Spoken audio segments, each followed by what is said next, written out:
বিশিষ্ট সাহাবী হযরতে আবু যর গিফারি রাদিয়াল্লাহু তাআলা আনহু, তার মৃত্যুর সময় তার জীবনের ইন দ্য 11th আওয়ার, জীবনের সর্বশেষ পর্যায়টা ছিল হযরতে ওসমান ইবনে আফফান রাদিয়াল্লাহু তাআলা আনহুর শাসন আমলে তাকে যে কোনো একটা কারণে তাকে নির্বাসনে পাঠানো হয়েছিল।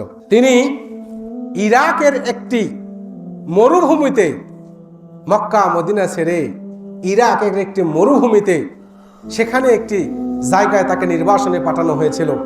তার সাথে কোনো কোনো বর্ণনায় আছে যে স্ত্রী ছিলেন আর একজন মাত্র গোলাম ছিলেন, এছাড়া তার সাথে আর কেউ ছিলেন না। সুবহানাল্লাহ। এই আবু যর গিফারি রাদিয়াল্লাহু তাআলা আনহু এই নির্জন মরুভূমিতে তিনি যখন মৃত্যু শয্যায় শায়িত, তার স্ত্রী কাঁদছেন, হে স্বামী আবু যর গিফারি রাদিয়াল্লাহু তাআলা আনহু, আপনি এখন মৃত্যু শয্যায়। আবু যর গিফারি রাদিয়াল্লাহু তাআলা আনহু বলছেন, হে স্ত্রী, আমি মৃত্যু শয্যায়, তুমি কাঁদছো কেন? স্ত্রী বললেন, হে স্বামী, আপনি মৃত্যু শয্যায় শায়িত আছেন, এই জন্যই আমি কাঁদছি। আমি এই বিস্তীর্ণ মরুভূমিতে, জনমানবহীন মরুভূমিতে একজন মেয়ে মানুষ, আপনাকে আমি দাফন কাফন করব কিভাবে, আমি সেই দুশ্চিন্তায় কাঁদছি। আবু যর গিফারি রাদিয়াল্লাহু তাআলা আনহু এবার বললেন, হে স্ত্রী, তোমার কান্নার কোনো কারণ নেই, তোমার দুশ্চিন্তার কোনো কারণ নেই, কারণ আমি আমার নবী মুহাম্মদ রাসূলুল্লাহ সাল্লাল্লাহু আলাইহি সাল্লামকে একটি বৈঠকে বলতে শুনেছি যে তোমাদের এই কয়জনের মধ্যে এমন একজন ব্যক্তি আছো যেই ব্যক্তিটা এমন একটা নির্জন জায়গায় মৃত্যুবরণ করবে, সেখানে তার দাফন কাফনের ব্যবস্থা আল্লাহর পক্ষ থেকে হয়ে যাবে। সুবহানাল্লাহ। আর ওই বৈঠকে আমি আবু যর গিফারিও ছিলাম। আমি হিসাব করে দেখেছি, ওই বৈঠকে যে কয়জন কম্পানিয়ন, যে কয়জন সাহাবী ছিলেন, তাদের প্রত্যেকেই মৃত্যুর স্বাদ গ্রহণ করেছেন এবং তারা প্রত্যেকেই নির্বাসনে গিয়ে মৃত্যুবরণ করেন নাই, তাদের বাড়ির থেকে দূরে কোথাও গিয়ে মৃত্যুবরণ করেন নাই, তারা নিজ জন্মভূমিতে, নিজ মাতৃভূমিতে, নিজ এলাকায় মৃত্যুবরণ করেছেন। বিধায় আমার মনে হয় রাসূল মাকবুল সাল্লাল্লাহু আলাইহি সাল্লাম সেই কথাটি আমি আবু যর গিফারির শানেই বলেছিলেন। সুবহানাল্লাহ। আমার বিশ্বাস হয়, আমি যদি এই নির্জন মরুভূমিতে মৃত্যুর স্বাদ গ্রহণ করি, আমার মনে হয় আল্লাহ পাক রব্বুল ইজ্জাতের পক্ষ থেকে কোনো মানুষ এবং কোনো ব্যবস্থা আল্লাহ পাক রব্বুল ইজ্জাত করে দিবেন, কারণ আমার নবী মুহাম্মদ সাল্লাল্লাহু আলাইহি সাল্লামের জবান থেকে বের হয়েছে, এটাই ঠিক, আমি এর উপরে বিশ্বাস স্থাপন করেছি। হে প্রাণের বিবি, বরং তুমি এখানে সেখানে দেখো কোনো জনগণ, কোনো মানুষ আসছে কিনা, দেখা যায় কিনা, তুমি একটু খেয়াল করো। সুবহানাল্লাহ। তার স্ত্রী বলছেন, আমি এখানে সেখানে দেখতে লাগলাম কোনো মানুষকে দেখা যায় কিনা, আবার ফিরে আসি, তার মৃত্যু শয্যা, তার জানটা প্রাণটা অষ্টাগত, কখন জানি তিনি শেষ নিঃশ্বাসটা ত্যাগ করেন, তার সেবা শুশ্রূষা করছিলাম। এরকম চলতে থাকলো। আমি একটি উঁচু টিলার উপরে উঠলাম, উঠে দেখলাম কোথাও কাউকে দেখা যাচ্ছে না। বর্ণনা এরকম আসছে, আমি উঁচু টিলার উপরে উঠলাম, আবার ফিরে এসে তার সেবা শুশ্রূষা করছিলাম।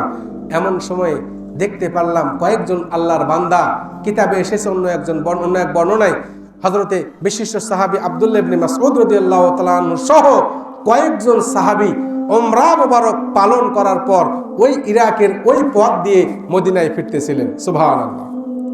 তিনি বললেন, আবু যর গিফারি রাদিয়াল্লাহু তাআলা আনহুর স্ত্রী, তিনি বলছেন, আমি ইশারা করে ভাইদের ডাকলাম, বললাম, ভাইয়েরা আপনারা এখানে আসুন, এখানে আল্লাহর এক বান্দা মৃত্যুবরণ করছেন, তার দাফন কাফনে আপনারা সহযোগিতা করুন। হযরতে আবু যর গিফারি রাদিয়াল্লাহু তাআলা আনহুর স্ত্রীকে আব্দুল্লাহ ইবনে মাসউদ রাদিয়াল্লাহু তাআলা আনহু সহ কয়েকজন সাহাবায়ে কেরাম সহ জিজ্ঞাসা করলেন, আল্লাহর এই বান্দা কে? আব্দুল্লাহ ইবনে মাসউদ রাদিয়াল্লাহু তাআলা আনহুকে উত্তর দেয়া হলো, আবু যর গিফারি রাদিয়াল্লাহু তাআলা আনহুর স্ত্রী বললেন, ইনি আর কেউ নন, আল্লাহর নবীর বিশিষ্ট সাহাবী হযরতে আবু যর গিফারি রাদিয়াল্লাহু তাআলা আনহু। সুবহানাল্লাহ। তারা তড়িঘড়ি করে তার কাছে আসলেন।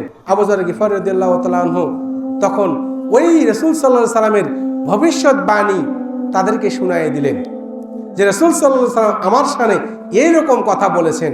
আমি আর একটা বিষয় ভুলে গেলাম, তাবুক যুদ্ধে যখন রাসূল মকবুল সাল্লাল্লাহু আলাইহি সাল্লাম যখন তাবুক যুদ্ধে রওনা করেছিলেন, আবু যর গিফারী রাদিয়াল্লাহু তাআলা আনহুর শানে বলা আরো একটি কথা, সেটা কি, তাবুক যুদ্ধে রাসূল সাল্লাল্লাহু আলাইহি সাল্লাম যখন রওনা করেছেন, আবু যর গিফারী রাদিয়াল্লাহু তাআলা আনহুর উটটা ছিল অত্যন্ত দুর্বল, অত্যন্ত ক্ষীণ।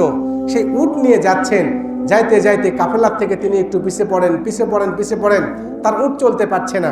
এক সময় তিনি অনেক পিছে পড়ে গেলেন।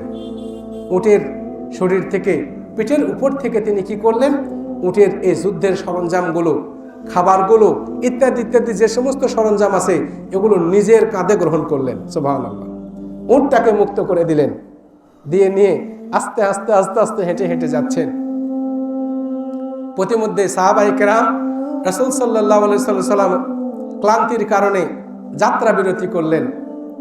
সাহাবায়ে কেরাম বলছেন, এ রাসূলুল্লাহ, ধুধু মরুভূমিতে দেখা যায় একজন মানুষ উটের বোঝা, উটকে মুক্ত করে দিয়ে নিজের কাঁধে নিয়ে কে কে জানি হেঁটে হেঁটে পাপও করে আসছে তাবুকের যুদ্ধের ময়দানে শরীক হওয়ার জন্য। হে রাসূল সাল্লাল্লাহু আলাইহি সাল্লাম, ইনি কে? রাসূল সাল্লাল্লাহু আলাইহি সাল্লাম বললেন, ইনি আর কেউ নন, ইনি মনে হয় আমার প্রিয় সাহাবী আবু যর গিফারী রাদিয়াল্লাহু তাআলা আনহু। সাহাবায়ে কেরাম খোঁজ করলেন, খুঁজে দেখলেন, আন্দাজ করলেন, ঠিকই রাসূল সাল্লাল্লাহু আলাইহি সাল্লাম বলেছেন যিনি আবু যর, ঠিকই হযরতে আবু যর ছাড়া ইনি আর কেউ নন, বোঝা যাচ্ছে সেটা। সুবহানাল্লাহ। তখন রাসূল সাল্লাল্লাহু আলাইহি সাল্লাম বললেন, বিশিষ্ট সাহাবী হযরতে আবু যর গিফারী রাদিয়াল্লাহু তাআলা আনহু একা হাঁটবে, একা মৃত্যুবরণ করবে, একাই হাসরের ময়দানে উঠবে। সুবহানাল্লাহ।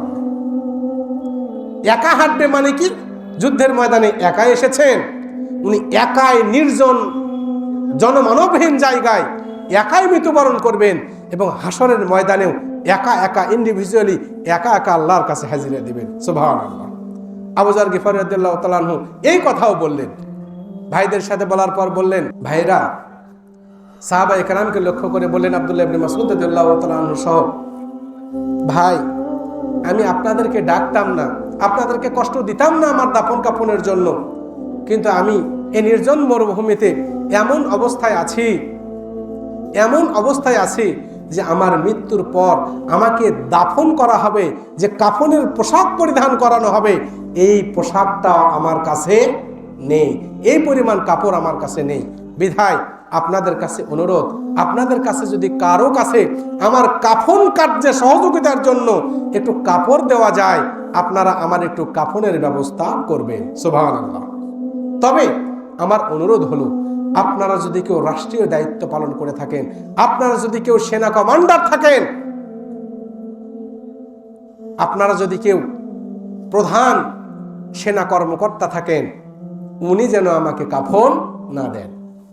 আপনাদের মধ্যে যদি কেউ রাষ্ট্রদূত থাকেন, উনি যেন আমাকে যেন কাফনের কাপড় না দেন।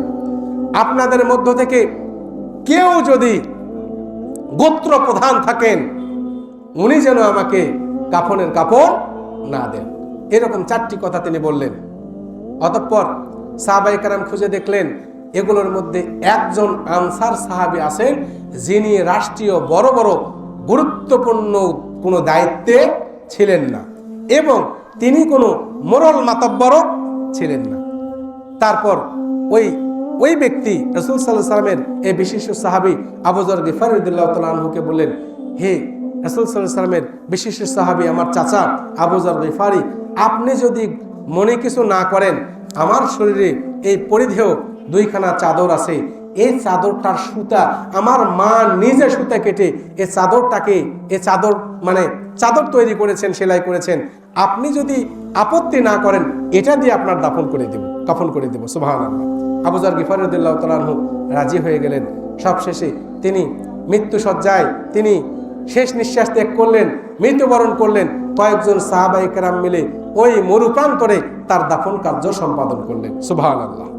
আমি আপনাদেরকে বোঝাতে চাচ্ছিলাম যে ওয়াকালু সামি'না ওয়া আতা'না গুফরানাকা রাব্বানা ওয়া ইলাইকাল মাসির।